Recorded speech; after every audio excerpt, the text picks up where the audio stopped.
why you're standing against Keir Starmer. We need people to be standing up against this. And in my constituency, I was saying this to people, and we were trying to find a candidate, but everybody was saying to me, no, you've got to be the person to stand. As a Jewish person, as someone who worked with Nelson Mandela, to see what is being done by Israel in Gaza is just so beyond the pale. It is so much worse than anything I would ever see in my lifetime. The mainstream media has been justifying genocide in Gaza. Islamophobia and censorship are the norm. We're changing that. Our journalism has reached over 300 million impressions on social media since October the 7th. On television, the channel's rolling news coverage has featured key figures like Hussam Zomlot, Avi Shleim, Gideon Levy, and Jeremy Corbyn. We need your support to reveal the truth and ensure our voices are heard. Please donate today at support.islamchannel.tv. Thank you. Welcome to the Islam Channel podcast. I'm Maz Patel, and with me today is Andrew Feinstein, a South African activist, filmmaker, and author. After the first democratic elections held in South Africa in 1994, Andrew Feinstein was a member of Parliament from 1994 to 2001 and a member of the ruling ANC, the African National Congress Party. Since then, he's moved to London and was the chairman of an AIDS charity, the Friends of Treatment Action campaign, and the executive director of Shadow World Investigation. He's also a board member of Declassified UK, an investigative journalism website uncovering the UK's role on the international stage. He also argues that BDS, boycott, divestment and sanctions, which was very effectively utilised against apartheid South Africa, must be used to end Israel's illegal occupation of Palestinian land. Now, earlier today, Andrew announced that he's standing against Keir Starmer as an independent at the next general election. Andrew Feinstein, welcome to the podcast. Thanks so much for the invitation. Great to be here. Well, everybody watching this will be wondering why you're standing against Keir Starmer. It's fresh news. It's happened today. Tell us why. I think there are three primary reasons. First of all, I should say that a number of people in the constituency and a number of groups in the constituency from various communities have been asking me to stand against him for a long time, which I think speaks to the dissatisfaction people feel with Starmer. You know, we've had him as our constituency MP for a while, and the dissatisfaction at the moment really revolves around three major things. First is the way he operates, which I would describe as undemocratic, in some instances even anti-democratic and authoritarian. He's been like that in the constituency. He's been like that as leader of the Labour Party. And you might remember sort of 10 days, 2 weeks ago, when there was the whole thing in Parliament about trying to pass a clear motion calling for an immediate unconditional ceasefire in Gaza from the Israelis. Starmer's Labour Party got involved in all sorts of political machinations, told the Speaker of Parliament basically that he had to put their amendment to the Scottish National Party's motion on the order paper before the SNP motion, which is completely unparliamentary. It was dictatorial. It undermined what could have been a very powerful ceasefire motion. Excuse me. And instead we had this sort of mealy-mouthed, not saying very much motion that a lot of parliamentarians didn't feel they could support. So one is the sort of undemocratic authoritarian nature of the way he seems to run things. But the second relates back to that example I just used, which is about the genocide that's being committed in Gaza. You know, and I'm sure we'll chat more about my background, but as the son of a Holocaust survivor, as a Jewish person, as someone who worked with Nelson Mandela, to see what is being done by Israel in Gaza is just so beyond the pale. It is so much worse than anything I would ever see in my lifetime. And I think that Starmer's support for political and diplomatic cover for what Israel is doing, his refusal to even comment on the ICJ ruling that what is happening is a plausible genocide, his refusal to even comment on the ruling, his refusal to demand an end to arms sales to Israel is simply unacceptable to me and shows a profound lack of leadership, of ethics, and of morality. And then the third reason is that everything about the party's economic policies, about the way in which he says he will be in government, and the other problem we have with him is that we never know what to believe. Yeah. Because we had 10 leadership pledges when he wanted to be leader of the Labour Party. I was still a member of the party then. And he's managed to go back on all 10 of them within months of becoming leader. But at the moment, the sort of economic policies they're talking about would mean that this country would be in permanent austerity. And that is absolutely terrible news for the vast majority of people in Holborn and St Pancras who struggle, if they're in social housing, to get their houses repaired. There's massive overcrowding. There's not enough social housing in the constituency.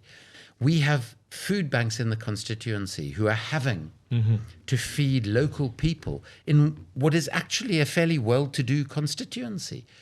And so it's, the nature of our democracy, the genocide that's being committed in Gaza, and the permanent austerity economics that I just think we need people to be standing up against this.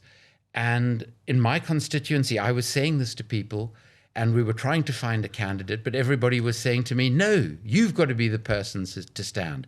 So after consulting very widely in the constituency, I have now announced that I am going to stand. And while I worry about how dirty a campaign against him might be because of the way that he has conducted his politics in the past, besides that element of it, I'm absolutely relishing the prospect, because I think there are going to be a number of good independent candidates like Leon Mohammed in West Streeting's seat and a number across the country. And we're all going to be saying similar things. And we're going to be showing that establishment politics in this country has completely lost touch with the people of this country. And my candidacy will be part of doing that and showing people that there is a different kind of politics. So the first thing we're going to do is we're going to launch in the next week or so, we're going to launch a massive community consultation process where we're going to give local people the opportunity to input what will be a manifesto for Camden, a local manifesto for Camden. And that'll come directly from all of the people of the borough. They will all have the opportunity to give their input and to influence the nature and direction of this campaign. And that is to show people that politicians should listen to the people who they're asking to represent, the people who at the end of the day pay MPs salaries, and we should be representing their views, not the views of billionaire donors and others who fund a political party to the tune of millions, but ordinary people who are struggling with a cost of living crisis in a country where we have more billionaires than ever before, but we also have more families having to use food banks than any time since the Second World War. And this is nuts. It's insanity.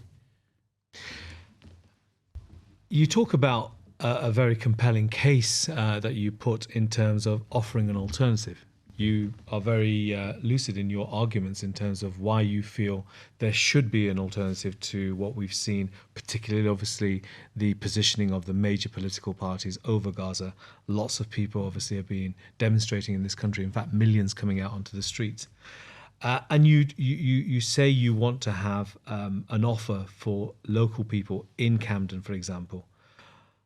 Do you believe that the media infrastructure in this country allows somebody like you to get through to those residents in Camden, although they're going to be on your doorstep? But obviously, we all know an election campaign is a very, very tough ask for anybody. Do you think you'll get a fair hearing in the media? Well, my starting point of responding to that is that at the moment, because of the role that money plays both in politics and in our media, in our sort of traditional mainstream media, if you will. We have, as the American journalist Greg Palast described it, we have the best democracy money can buy. And the sorts of ways in which our politicians get funded, political campaigns get funded, and the media gets funded. It's no surprise we have the sort of politics that we have. And what we're going to show with this campaign is that you can speak to people in different ways. If the mainstream media don't want to cover it, or they don't want to cover it honestly, if they want to distort information, distort facts, try and create stories that aren't stories at all, which, you know, I'm sure they'll try and do, we'll find other ways to communicate with people. The use of alternative and social media, which I think is so crucial now in framing political debate in this and many countries. Yeah. But more important than that is actually talking to people, you know, both in groups and one-on-one. You know, I come from a culture in South Africa where if you walk along the pavement and you don't greet everyone you walk past, they think there's something wrong with you.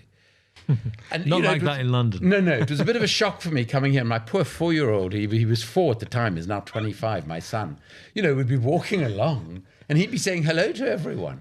And they would look at him as though he needed some sort of social care or some help. Yeah. But, you know, I can't help it. I'm a very garrulous person. I love to meet new people. I love just talking to people and hearing about their lives, about what concerns them, what interests them. And I've done that my entire life. Does that stem from your childhood? Is that because of the way your family was, perhaps? Well, you know, partly from my family. You know, growing up in a Jewish family, if you want your voice to be heard, you know, you've got to be loud. And especially on political matters. And I grew up in a very political family. The Jewish community in South Africa has a wonderful political tradition. You know, people sometimes forget that when Nelson Mandela was tried for treason in South Africa, about a dozen of his fellow defendants were Jews. Of course, yeah. Who had joined the struggle against apartheid. They came from what was then Tsarist Russia, where Jews faced horrific pogroms and all sorts of Undoubtedly. things. They came to South Africa. Many of them were founders of the South African Communist Party, which was an ally of the African National Congress. I was never a member of the Communist Party, but I was a member of the ANC when it was still banned. But so to get my voice heard in this sort of community, I had to speak my mind. That was the one thing. But then I came from, you know, my mother is a Holocaust survivor from Austria, would always tell us about the real consequences of racism. She was very involved in anti-apartheid activities. So talking about these things was something that we did as a family from a very young age. But the getting on with people thing, I think is you know, it's not just my family or Jewish families, or I think it's a very South African thing as well. It's an incredible, you know, even at the height of apartheid, the thing that always struck me was how warm South Africans are. You know, both the sort of racist white supremacists and the majority of people who were living under the yoke of this awful racist system. Yeah. Everybody would get on pretty well together on a sort of an interpersonal level, which was bizarre given the politics. And when I first had to leave the country, which was in the mid-1980s, I was very lucky. I managed to study in the US and then here in the UK. And it really shocked me how even in the US, people just don't communicate as much as I was used to and are not as friendly as I was used to. Yeah, I mean, I think it's because of, some would argue, a very materialistic outlook on life. Why would I need to interact with somebody if I'm not getting something in return? Whereas in many other cultures, there's a different take on meeting people and talking to people, perhaps. But tell us about growing up in South Africa. At the time, we had the apartheid regime in full flow. What was it like as a Jewish person? Where were you classified, or where were you in the strata of races? Well, okay, so, you know, as I was saying, on the one hand, we had a whole lot of Jews who were involved in the struggle against apartheid.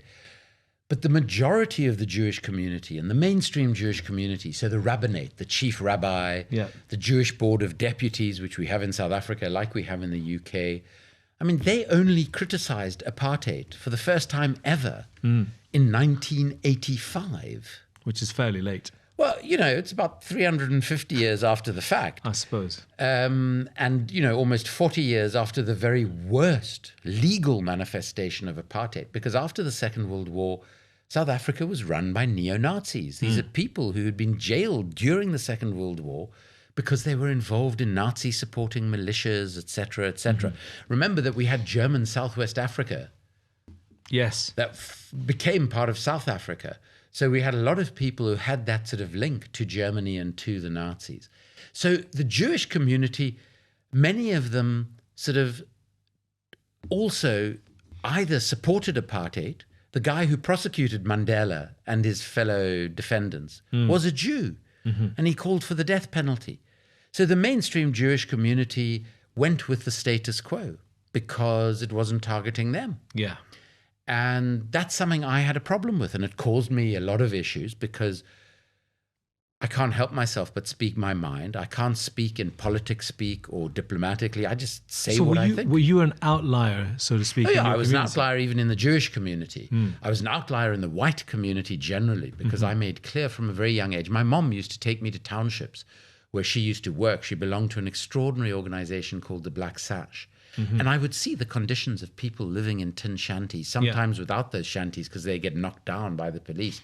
I'd seen what townships were like, but I'd also realized at a very young age that the vast majority of particularly black South Africans saw people like Nelson Mandela and Oliver Tambo as their leaders, saw the ANC as their liberation movement.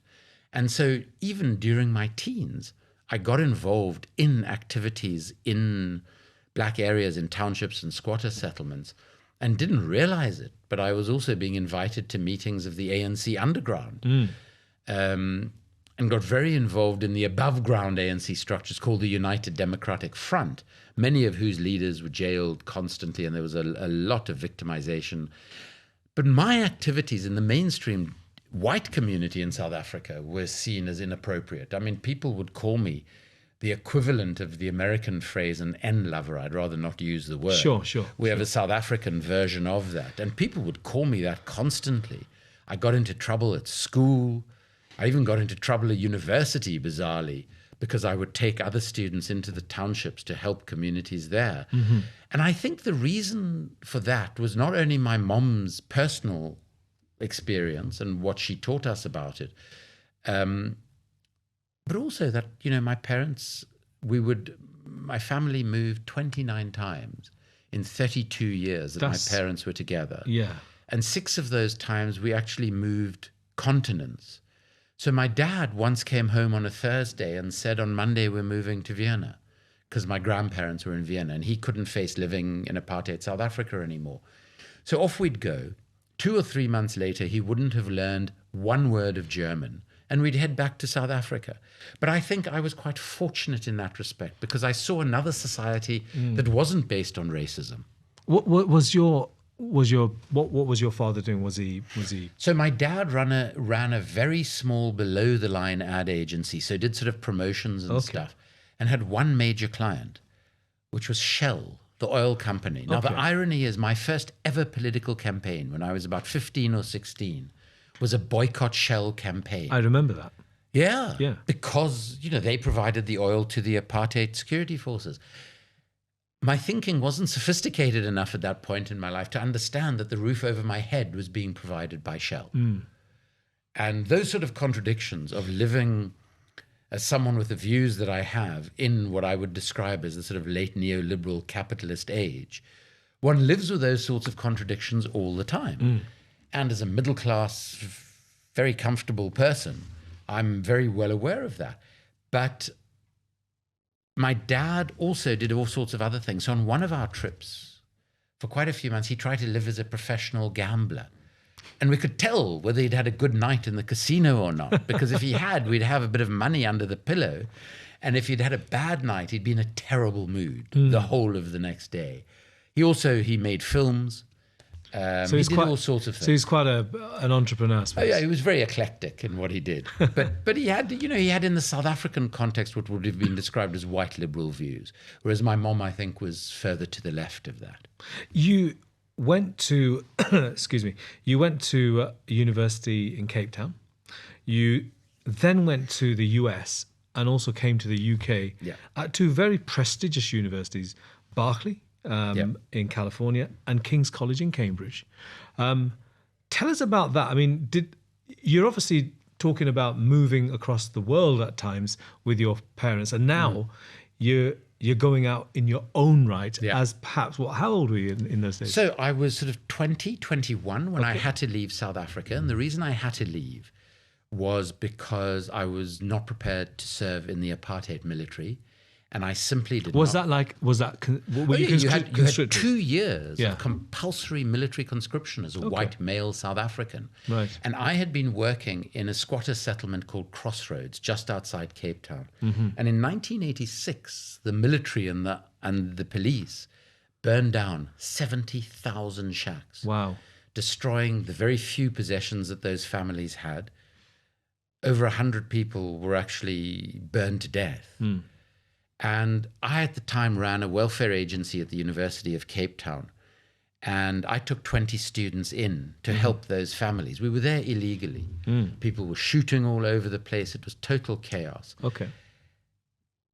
And the Army Recruitment Office, I'd had to sign up when I was 15 and at high school already for my compulsory military service. I had only been allowed to not do my military service after leaving school if I studied. So I studied endlessly. But at this point, they called me to the recruitment office because the stuff we were doing in Crossroads was in the media eventually, because as soon as we managed to get out, the police kept us there for 3 days. We announced to the world what the apartheid state was doing in the squatter settlement.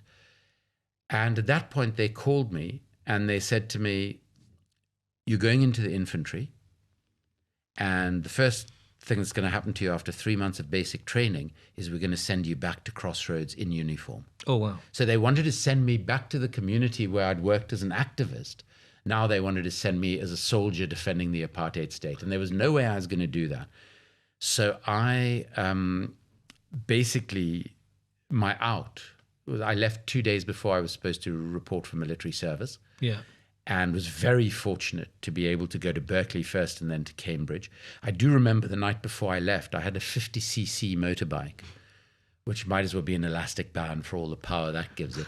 And I rode up this hill called Signal Hill in Cape Town, and I looked out over the mountains, the sea. I could even see Robben Island from there. And I honestly thought to myself, I will never again see the city of my birth. Wow. Because at that point in 1986, if someone had said to me, in 4 years' time, the ANC would be unbanned, Mandela would be out of jail, 4 years after that, he would be president and you would be an MP, I would have used my first degrees, which were in clinical psychology, and offered them a straitjacket, because there was absolutely no prospect of it. And it was an incredibly important experience for me. In Berkeley, Berkeley had been a very radical campus. There were some other South Africans there who had started something called the Azanian South African Students Organization. Okay. They came from the Black Consciousness wing of the liberation movement. And that wing basically didn't have white South Africans in leadership positions. It believed that the struggle should be black-led, which is a position I identified with to some extent. I became the first non-black member of the Azanian South African Students Organization on the west coast of California. Okay. And I worked with them. I worked as a community educator, traveling up and down the west coast, educating people about South Africa. Had an incredible intellectual and academic experience. Moved from clinical psychology to politics and economics.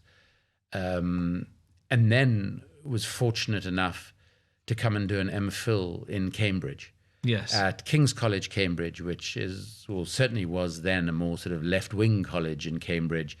John Maynard Keynes had been the bursar. The Cambridge spies, most of them had been at King's. So it had this reputation. I was the first white South African there in many, many years. And your accent would have been a bit more deeper. And my accent, I had more of a South African accent than I did today. Yeah. And I did a course, an MPhil. The night before the course started, we were invited to a party where my future wife, who at the time belonged to a feminist group called South All Black Sisters. I remember them. I was the first white South African she'd ever come across, and she refused to speak to me. She is Bangladeshi by background, born in Bangladesh, but lived in the UK since she was 8 or 9. And so I took it as a bit of a challenge, and I knew that this was someone I wanted to get to know. So I not only had an extraordinary, again, intellectual and political experience, I was able to work with ANC people who were based in London, which was great for me. But I also met who became my future wife. Yes. And so it was not only a privilege because of where I was, but also because of the sort of people I was able to meet. So you've now formed a lot of your political thinking and your positioning, I suppose, at that time? To some extent. I think my politics, my sort of anti-racist politics, were formed very early, before I even realized what anti-racism was, just because of the experience. You know, when my mom she was a puppeteer, and she was a puppeteer in an illegal theatre because it was non-racial. It was called the People's Space. Okay. And there I met some of South Africa's most extraordinary black actors, a very famous playwright called Athol Fugard, a jazz pianist, Abdullah Ibrahim, who was then known as Dollar Brand. He used to come and clink away on the piano during the day because he didn't have one at home. And I used to have to go and spend my school holidays there with my mom because there was no one else at home. So, you know, I just grew up amongst people of all races. So that had sort of come to me without realizing. I almost adopted that by osmosis without realizing it. And my politics, having worked in townships and squatter settlements, my politics around economics, around non-racism, around democracy, I had very good ideas of them. I sort of almost learned the theory of them after I'd seen the practice. So I maybe did it the wrong way around. So by the time I came to the UK for the first time, which was 89, 90, I mean, I knew I was on the left. I knew I was an anti-racist. I had thrown in my lot with the ANC, who I believed were the leaders of our liberation struggle in South Africa. Yeah. And on that, tell us how you go back to South Africa, end up being a member of parliament, not an advisor to Mandela, you told me. No, some media have said I was an advisor to Mandela, which, you know, I would have been enormously honored to be, of course. But I was actually a member of parliament serving under him. So he was my boss. Tell us about how you ended up being a member of parliament. Here's somebody who's a young South African. You've, you know, studied at some very, very distinguished universities. You've obviously met your soon-to-be wife, I suppose, at that time. Yeah. Most people will be thinking, right, now I need to start earning money, start accumulating wealth, and I need to, you know, enjoy myself. Yeah. But you seem to have done something which a lot of people in your position perhaps wouldn't do, which is to go back and be part of, actually be practically part of that movement. So, you know, I had been a part of the movement before I'd left. And while I was out of the country, I obviously, you know, had very regular contact with the movement outside. I mean, the ANC had a substantive office in London. Yeah. And with amazing people from, you know, Thabo Mbeki, who was Oliver Tambo's speechwriter at the time, who became our second Democratic president. Jill Marcus, who, like me, was a white Jewish person, whose father was basically the ANC in exile's accountant. Yes. And Jill had quite a bit of economics and finance experience, and I absolutely adored her. She's a force of nature. She became a deputy minister and minister in our government. She was governor of our central bank at one point, a person of incredible talent and brilliant politics. Wow. And, you know, so being able to interact with people like that, and also, you know, some of our more famous leaders who I'd heard about, but had obviously never met. Yes. For me, this was, you know, it was something I didn't deserve because I'd grown up as a privileged white person in a society that wasn't only divided on racial lines, but also as a consequence was divided massively economically. And if you were white, you were basically okay and you were always going to be well off. So to meet some of the legends of our struggle, to go that route, to think that, well, what am I? I'm an activist. Wasn't that unusual? And I was very fortunate in that literally I had registered for a PhD at Cambridge. I had agreed on a title with my supervisor.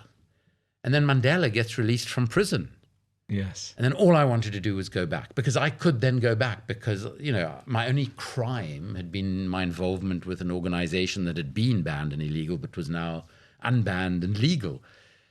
And I'm embarrassed to tell you that I used to receive letters from Cambridge for about 14 years saying, we look forward to seeing you in September to continue your PhD. And I'd have to say, well, at the moment I'm working as a facilitator in the constitutional negotiations, or, well, I'm now serving as a member of parliament. So could I continue to postpone? I postponed for 14 years and then eventually got embarrassed and said, look, I'm not going to get this done. But so I was very fortunate in that I was asked to work with a group of facilitators, and we facilitated a whole range of transition processes, not just the constitutional negotiations that led to the 94 election, but also things like the Soweto Education Crisis Committee, something called the Boy Patong. I just want to stop you. Yeah. How did you end up working in that? Were you sort of handpicked, suppose, by... Yes, by I was like, already, look, I was there's already somebody known here. politically in South Africa. I didn't have a huge profile, but people who worked for change in South Africa on the left in the liberation movement knew of me, both, from my activism before I had first left the country, but then also because I had contact with the liberation movement outside the country. There is communication both from the outside in and from the inside out. Of course. So people both outside and inside knew that I was a young activist, that I'd done certain things. The Crossroads thing there'd been a lot of coverage in the media about it. The ANC had obviously asked me in that area to work with them and to strategize with them around how we responded to that sort of late apartheid period. So yeah, people approached me. The guy who approached me around the facilitation work, the guy who ran this little group, had actually been a pastor in the sort of white mainstream church, which had been a bastion of apartheid. Okay. And he then, for religious reasons, split with the church. He was an extraordinary man called Dr. Tiens Elof. And he approached me when he heard I was back in the country. So basically, within days of being back in South Africa, I was asked to play this role. So I facilitated these various transition processes with my colleagues, which obviously brought me into contact with all of the political leadership in the country. As the exiles were returning, Yes. I was meeting all of them, having huge arguments because of the football teams, many of them supported in the UK while they'd been in exile. What do you mean by that? Well, so for instance, Esop Pahad, who was a very prominent activist and actually became Thabo Mbeki's political advisor, was a fanatical Liverpool supporter. As am I. And okay, so now we're in trouble. And Ronnie Casserole was another white Jewish Of activist course. who, I've had him on the show, wonderful human being.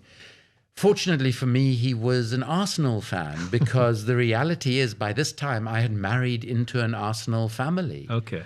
And I didn't realize that these things, were passed on in this way. And so, Esop and I, who got on famously during the negotiations, would have a lot of arguments over dinner and over lunch about what was happening in the Premier League in the UK at the time. But, these are people who'd spent a lot of their lives outside of the country. So they had these sorts of interests. And then getting to know the local South African activists and other people who returned from exile. So, how I became an MP, going from the facilitation, which was when we were very near the end of the negotiations, where I was still being seen as a neutral facilitator by all but the intelligence services, because the head of intelligence in South Africa, who was a terrifying man, came to me on the first day of the negotiations where I was a neutral facilitator. Yeah. And he said to me in this terrible Afrikaans accent, which I'll make a hasher, but he said, Mr. Feinstein, We know exactly where your political allegiances and loyalties lie. We don't think you should be facilitating this process. Oh, wow. And he said, but the ANC has insisted. So I just wanted you to know that I will be keeping a very close eye on you. And I was absolutely terrified by this guy who, there were all sorts of stories, some of which were probably true, some of which were urban myths about things that he'd done. I have always worked with religious communities because, of course, the churches played a crucial role in the liberation struggle in South Africa. And I count Archbishop Desmond Tutu. He was a friend and a mentor to me who, when I went through difficult times in the ANC, when I actually resigned from Parliament, he very publicly supported me. Mm-hmm. And if I was working on a book on the global arms trade, which is what I've done since I left Parliament in South Africa, he would contact me to say, so how much space do I have for my comment on the book? Because he'd always want to be saying something about the book on the back cover. So no, I'm not particularly a person of faith, but the King's College Chapel, I used to go there to listen to the music, sometimes for services, because I find it very spiritually rewarding and a time to really think about oneself and about what is beyond us, which is far more than ourselves. But no, I've never been a member of an organized congregation in my faith, but I think so much more than faith defines one as Jewish or Muslim or Christian or as a person of no faith, I think. You served in Parliament with distinction in that, apart from being on various committees, you were once described as a very vocal, which you've said you've always been, but also a very talented MP. How difficult was it at that time when there's such change going on? And there was always the threat that the racist white South Africans would perhaps change their minds. There was always this talk of rebellion or maybe carving out a separate white state. Would that have been difficult for you as an MP because of so much oppression going on? Perhaps a civil war might break out at any moment. There was always that prospect. But I saw my role... I should just say, just to finish, so I was in Bangladesh when the ANC announced, without informing me first, that I was a candidate. Oh, wow. First for something called the Gauteng legislature, which was the provincial legislature in the area that includes Johannesburg and Pretoria. Normally, you're meant to be consulted on these things. Well, exactly. In the ANC, you just get deployed. Okay. And so what happened was, I'll actually tell you about my next deployment. So I was in this provincial legislature, where I chaired the Economics and Finance Committee in the legislature, acted as economic advisor to the Premier and the Minister for Economics and Finance, and actually set up and ran the Ministry and the Office of Economics and Finance. So I was basically in a completely unconstitutional role in which I was supposed to be providing oversight over myself, is what eventually happened. But then the president, I was in Davos at the World Economic Forum, where I was with my boss, the Premier, Tokyo Sexwale. I would always have to travel with him if he was giving economic speeches. And we were called to see the president, who was President Mandela at the time. And I'll never forget, he was in a very small hotel room in his yellow pajamas. And he'd just arrived and he was speaking the next day. And he needed to talk to Tokyo about something. And they were chatting. And after a while, he turns to me and he said, "Andrew, you're from Cape Town originally, aren't you?" So I said, "Yes, sir." So he says, "Well, it's a good thing. How do you feel about moving back to Cape Town?" Because I was in Johannesburg at the time, moving back to Cape Town to the National Parliament. So I said, "Well, sir, I'd certainly consider it, but I would need to talk to my partner who has a job in Johannesburg." So he said, "Okay." And he and Tokyo carried on talking. And then as we were leaving, he said, "Oh, Andrew, and by the way, it's a good thing you want to move back to Cape Town because you're being sworn in Parliament on Tuesday." I was only due back in the country on the Thursday. That's how life worked in those days in the ANC, because it was a bit all over the place. But the difficulty was that there were real threats. I personally never felt threatened.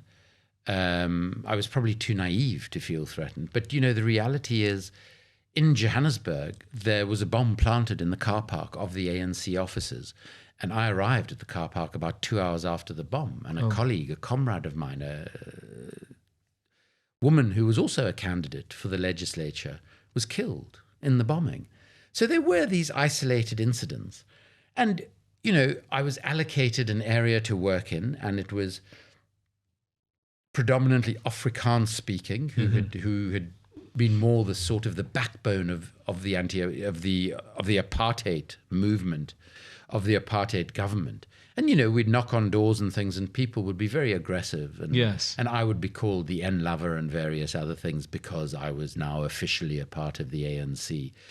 But my gosh, I loved life as a member of parliament. It was superb in that I was able to serve my constituents. I loved working in the constituency. I had a very diverse constituency, which had the highest concentration of Jewish South Africans, but also had a significant number of very, very poor people of color. And they would be the ones who would mainly come to me with issues and problems. But I also got to know the Jewish community in the constituency incredibly well. I used to have all my community meetings, report back meetings in synagogues. So I loved that work. I loved the work of drafting legislation. I chaired a small subcommittee that drafted something called the Public Finance Management Act, which was the new way in which the South African government would manage public finances in a transparent and accountable way. And, you know, so as a young person, I wasn't yet 30. I was doing extraordinary things. I'm not sure I was experienced or skilled enough to be doing them. But it was an enormous honor, and particularly as a person who had had such privilege because of the color of my skin, I felt this was a way of fulfilling my responsibilities that I had to our new democracy for the privilege that I'd experienced during the apartheid years. And I you know, when you then get to serve with people like Nelson Mandela, or get to interact with people. I mean, how was he as a person? Give us an insight. My goodness. Extraordinary. I mean, you know, I've met through my years in Parliament, you know, Bill Clinton came to talk, Yasser Arafat came to talk, all sorts of heads of state. And people talk about, you know, they have such an aura. Yeah. Didn't really work for me. But when Mandela walked into a room, He did. he really had an aura, and he would greet every single person in the room. So when you were trying to move around with him, that was very problematic. But his mantra was that you treat every single human being with the respect with which you yourself want to be treated. And he lived that out. So he would be late for things because he would be, you know, he would not walk into a restaurant without greeting the entire staff. And it was a reflection of his incredible humanity, but he had a humility and a humor that was second to none. And it's that made him feel so humble and so human. So on one occasion, after I'd been in Bangladesh, I'd been addressing the Bangladeshi parliament, I get back to my office. Now remember, I'm a young backbencher, and I get a message from the president's secretary that the president would like to see me. And I'm immediately thinking, oh goodness, what have I been quoted as saying in the media that I'm now in trouble for? Yeah. And I walk across to his office, and he comes out and he's beaming. And he hands me what looked like a crumpled up newspaper. And I said to him, sorry, sir, I don't understand. And he says, open it. So I open up the newspaper, and there's this thick glass jar with something pink in it. And I looked at it and I said to him, sorry, sir, I still don't understand. And his secretary, Priscilla Naidu, was almost on the floor. She was laughing so much. And he says to me, I have just been on an official visit to India and Bangladesh, he says. On my last night in Bangladesh, I was accosted, and yes, I use the word accosted because that's what happened, by a tiny, very old woman in a white sari. And I immediately knew what was coming. And I said, yes, sir. And he said, and this elderly woman said to me, my granddaughter's husband works for you in Cape Town, doesn't he? And the president said, so I said to her, well, what's his name? And she gave the name. And I said, yes, he does work for us in Cape Town, in Parliament. And she said, so when are you going home? And he made it quite clear that she was quite rude. And he said, so when are you going home, she asked. And he said, tomorrow. So she said, good. because I've made them some guava acha. Make sure you give it to Andrew as soon as you get back and that they put it in the fridge. So he said to me, so then he just laughed and he said to me, so please phone Simone, tell her to immediately phone her grandmother in Bangladesh and tell her that Mr. Mandela has dutifully delivered the guava acha as commanded. And he would do things like that all the time. And they just made you feel you were with a wonderful person who you would just like to spend time with, regardless. How did the guava achar taste? Oh my gosh, it was delicious. Yeah, it was delicious. The only thing better than it is Mrs. Ball's chutney, which is made in South Africa, which I used to take to Bangladesh with me. But oh my God, it was magnificent. And my grandmother, who was my grandmother-in-law, Simone's grandmother, who was a real force of nature, she was also a wonderful cook. So I unfortunately never had the guava acha with her food, but my mother-in-law used to make us food as good as hers. Yeah. And we would use the guava acha for weeks after it was delivered, and it was magnificent. I want to come on to, obviously, the announcement that you've made today, which is very, very important. But I think your past is so fascinating. And I want to talk about your post-ANC career. You came to London in, I suppose, some would say contentious. Obviously, you've got your reasons as to why you did that. Could you take us through that? And then you become fairly critical of the ANC.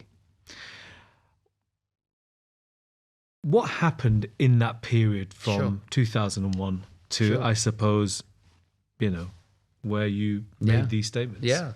So I think it's important to understand. So what happened was, after I drafted the financial legislation I mentioned, I was the ranking ANC member of the main financial oversight committee in Parliament called the Public Accounts Committee, which we have in the British Parliament too. And we used to make sure that the government was spending the money in accordance with regulation and the law. rules, yeah. We had to get Winnie Mandela to pay back almost R250,000 that she'd misused. Mm-hmm. The president very courageously offered to tell his ex-wife, that she was gonna have to pay back this money rather than me having to tell her. Yeah. I was very scared of her. She was another force of nature. We did extraordinary things as a committee, always on a non-partisan, non-party political basis. And it was an exceptional committee in Parliament. And then, unfortunately, once Mandela had stepped down and Mbeki was president, my committee received a report from our Auditor General about $350 million that my government had decided to spend on weapons that we didn't need and that we've barely used until today. Mm-hmm. And conservatively, $350 million of the $10 billion were paid in bribes to some of my colleagues, some cabinet ministers, some senior officials, some senior military leaders, executives in the state arms company. Mm-hmm. And some of it went to the ANC itself. So my committee, like we always did, started investigating this on a completely non-partisan basis. And the ANC then intervened. And that's where I think it'd be fair to say that you realize that this is not. This was the point at which the ANC lost its moral compass, where it was okay to effectively fraudulently use money, corrupt money, to fund our political party and to fund some individuals within that party. And that was unacceptable to me. We had drafted legislation. We had committed to the people of South Africa that we would use their money, because that's what money governments spend. It's the money of taxpayers. It's public money. We would use it exclusively in the interests of the people. And in this instance, we had spent $10 billion at a time when Thabo Mbeki was telling the 6 million South Africans living with HIV or AIDS that we didn't have the resources to provide them with antiretrovirals to keep them alive. So hundreds of thousands of people died avoidable deaths because we decided to spend on weapons we didn't need, and not to spend on health, on housing, on education. Mm-hmm. And eventually the presidency basically gave me the choice. of dropping the investigation and having a glittering career for as long as I wanted in politics, or trying to continue the investigation, at which point they would kick me out of Parliament, which in a pure proportional representation system like South Africa's, they can do at certain points in the year. Sure. So I decided to resign the night before. And I resigned, and I became known bizarrely as the ANC's Mr. Clean. I resigned, and I explained why, and why I was doing it as a matter of principle, because this is the sort of governance I believed we needed to establish early in our democracy.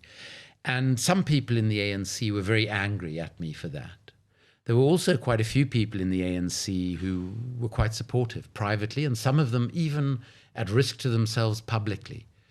And the group that had really mentored me politically, who were very close to Nelson Mandela, were very supportive of me. It was Thabo Mbeki and his people who started describing me as a traitor and a dissident. But interestingly, and a lot of people get this wrong, I never actually resigned from the ANC. I only resigned from Parliament. So years afterwards, because I've written a lot about South African politics and mainly about Thabo Mbeki and Jacob Zuma. And Zuma in particular always says, when anyone asks him about anything that I've said about him that he doesn't like, Feinstein must remember that as a disciplined member of the ANC, he must raise these issues in his branch, not publicly. And, you know, my retort would be, I've never been a disciplined member of anything. Yeah, it shows, I mean, ever from your early days to obviously this defining moment. Then you come to the United Kingdom. So you come to London and into a completely different setting. You get involved in charitable work, but also your activism continues. You're still outspoken in many respects, and you are involved with the left of politics, I suppose, or those on the left. No, that's a fair description. Tell us about that, Andrew. Sure.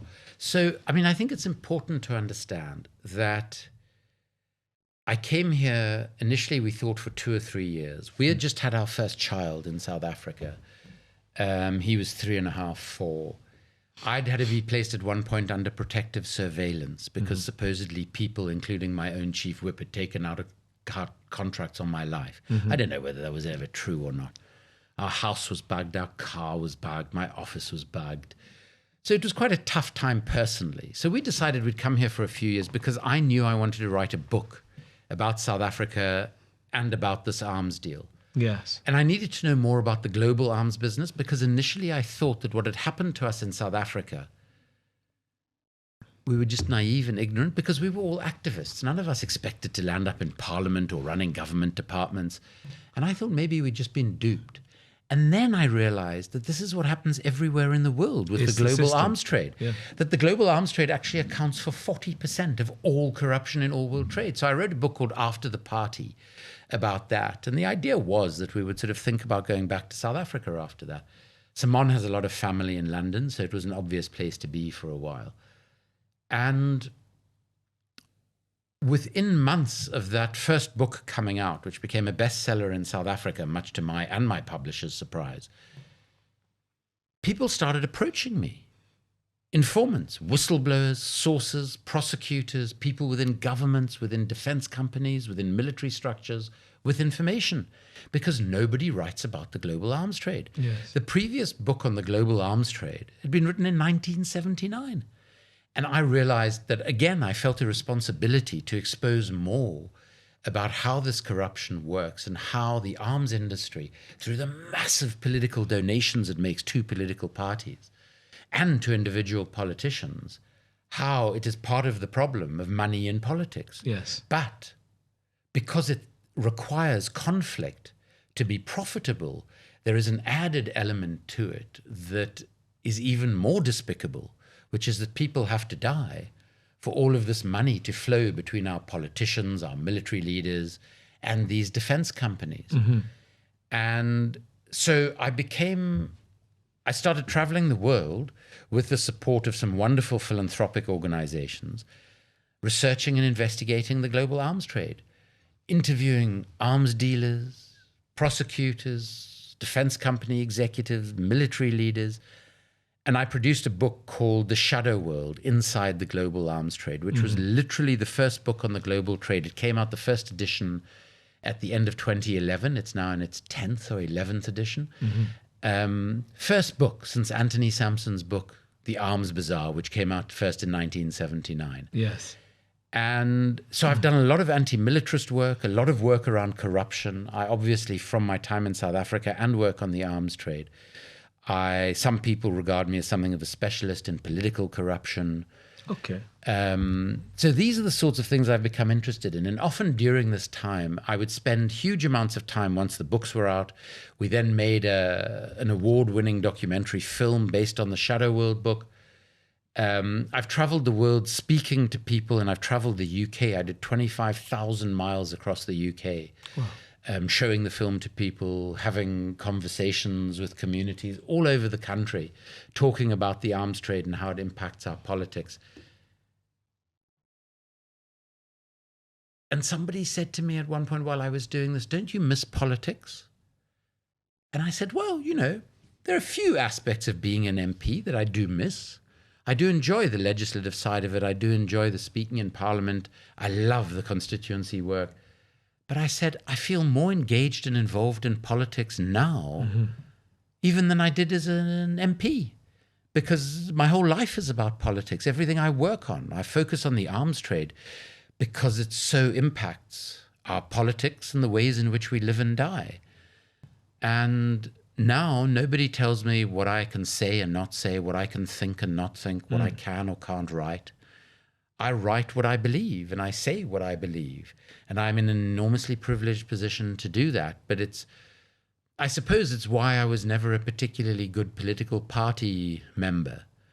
I don't, I'm not prepared to be told what I should think. Yes. I'm prepared to listen to people all the time and in detail and really listen about what their concerns are, what their issues are. But I'm going to determine my own opinion on things. The reality is that my entire life has been about engagement with politics in various different ways. And I don't think it matters whether you have a title or not, whether you are, investigative research author or MP, whether you are general secretary of a political party or an activist and campaigner. Yeah. Those are all of those things are involved in politics.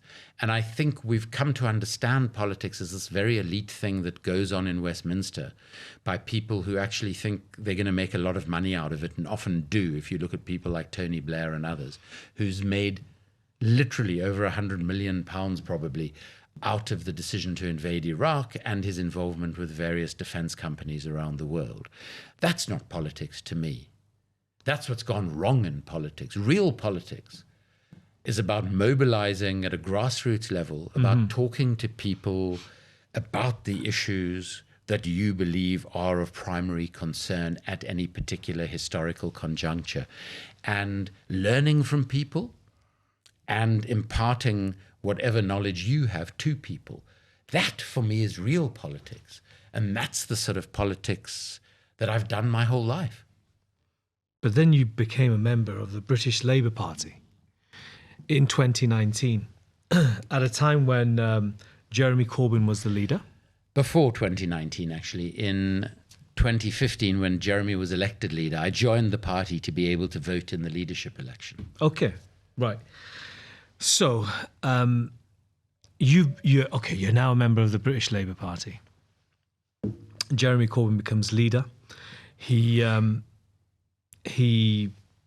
leads what many actually regarded as not a pure left-wing agenda. He appeared to be taking a lot of the different wings of the Labour Party on board. The manifesto that he published, his first manifesto for that first election, was seen as being quite favourable by many people across the political spectrum.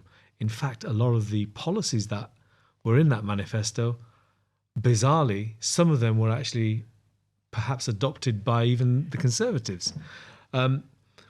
But he was always seen as somebody who was very, very left-wing and therefore a threat to the establishment. Yeah. Would that be a fair assessment? I think that's a great description of the situation. So, I had obviously known Jeremy Corbyn for his anti-apartheid work. Yeah. Jeremy is a lifelong anti-racist, and he was incredibly vocal in his support for the liberation struggle in South Africa. He was also very vocal in his internationalism and his support for liberation struggles all over the world. And it's really important to realize that, when you grow up like I did in South Africa, understanding what is going on in the country, Yes. it is a very politicized country and a very politicized environment. And that politicization, our liberation struggle, we saw in internationalist terms. It wasn't just about South Africa. So, very importantly, the South African liberation struggle and the Palestinian liberation struggle have always been seen as what is sometimes described as fraternal struggles. Yes. They support each other and always have. And so, I've been aware of the Palestinian struggle from a very young age, and Jeremy has been a supporter of the Palestinian struggle and highly critical of Israel. Mm-hmm. And so some people think that this makes him sort of on the far left, which isn't actually true. Jeremy is really, he's a sort of a Scandinavian social democrat, a socialist, some might call him, a democratic socialist, which is what the Labour Party is supposed to be. And his 2017 manifesto, which was based on principles of, keeping the NHS private, keeping all the essential services private, people having equality of access to services that they need to live a meaningful life, education, housing, the things that are so important to us, but also an agenda for Britain to act as a force for good and peace in the world, Yes. rather than as a force for actually supporting a lot of very undemocratic, authoritarian, and sometimes anti-democratic regimes Yes. doing absolutely horrific things. And, Jeremy has always been very even-handed in the way he talks about that internationalism. So I knew him from the South African struggle against apartheid. I knew him because I knew he'd spoken out about the Palestinian struggle for liberation. And as a consequence, of course, when I arrived here, and also, he's an anti-militarist. So when I arrived here, it wasn't long before he made contact with me, because he'd read my first book on South Africa and the arms deal that really was the point at which our democracy started to go awry. And so when he stood to be leader of the Labour Party, I was very excited, because I share a lot of views with him. And I thought the party had had a combination of some good and some absolutely awful leaders over the years. Mm-hmm. And this would really be a progressive leader. And I agreed with a lot of what he was saying. So I joined the party. I voted for Jeremy. And I think that those early years, that first 2017 election was quite extraordinary. And especially when the exit polls started coming out, and we realized that there were millions and millions and millions of people across the UK who actually supported most of the principles and most of the detail of the manifesto. And that's the point at which I think the establishment really took against Jeremy Corbyn in a very serious way, when we had things, first of all, the mainstream media. There was a study done at the London School of Economics, the LSE, that found that 73 or 74% of stories done in the media about Jeremy Corbyn actually misrepresented either what he'd said or what his positions were. Mm-hmm. That, you had soldiers using pictures of him as targets when they were doing shooting practice. Yeah, you had the British Army general, I think it was, or talking about how they could even do a coup. That's not democracy. I mean, and so what we're being told is, okay, we have democracy as long as the people participating in that democracy have the views that we, the establishment, want them to have. But then we can talk about Jeremy Corbyn and his time as Labour leader, and there's lots of different facets to talk about, particularly the anti-Semitism allegations, the whole campaign to almost put somebody in place who was more friendly towards perhaps the establishment is what people would say, certainly Corbyn supporters, and Keir Starmer, who was a member of Corbyn's shadow cabinet, came on an agenda of carrying all the different wings of the party. I remember in his campaign video, he had people flying the Palestinian flag at conference, for example, and he had 10 pledges. You've been very critical about that, calling him inauthentic, lacking in charisma, and your wording now is even more stronger because you're standing against him. It's not stronger now just because I'm standing against him. It's been stronger for quite a long while. You know, as he started to renege on his pledges, as it became clear, and, you know, we should remember, having had those Palestinian flags, what is one of the first things he said after he became leader? I am an unqualified Zionist. Yeah. He went from calling Jeremy Corbyn a friend, not that the individual is important, but it's the politics around this. He went from calling Jeremy Corbyn a friend to drumming him out of the Labour Party and saying that he was ashamed and embarrassed that he had ever been leader of the Labour Party. So, you know, it's the deceit and deception that really bothers me. And it's also about the fact that his politics are driven almost entirely by his billionaire donors, rather than by ordinary people in his constituency and across this country who really need a progressive, competent, non-corrupt government to ensure that we have fewer billionaires and far fewer people having to use food banks. Do you think that's why his positioning over Gaza has been so inconsistent, some would argue? Let me first of all state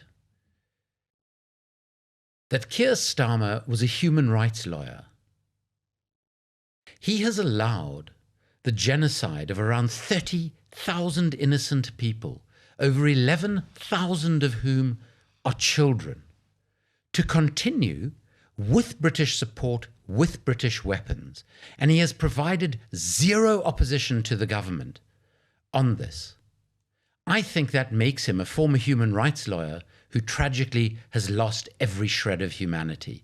Because I don't know how somebody in a position of authority and power, which as leader of the opposition in the United Kingdom you are, how somebody can see what we are seeing every day, can see the tiny children who have managed to survive somehow, absolutely shivering and shaking when they're asked to cross a road because they think they're going to be killed by a bomb, which may well be a British bomb.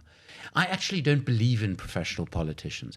I think that politicians should only be allowed to serve a limited amount of time in Parliament and or government, that they should then be able to return to their jobs in their communities. We should have real community representatives representing people in Parliament, rather than people who've made a career out of politics and who have made a lot of money out of politics, but outside of politics.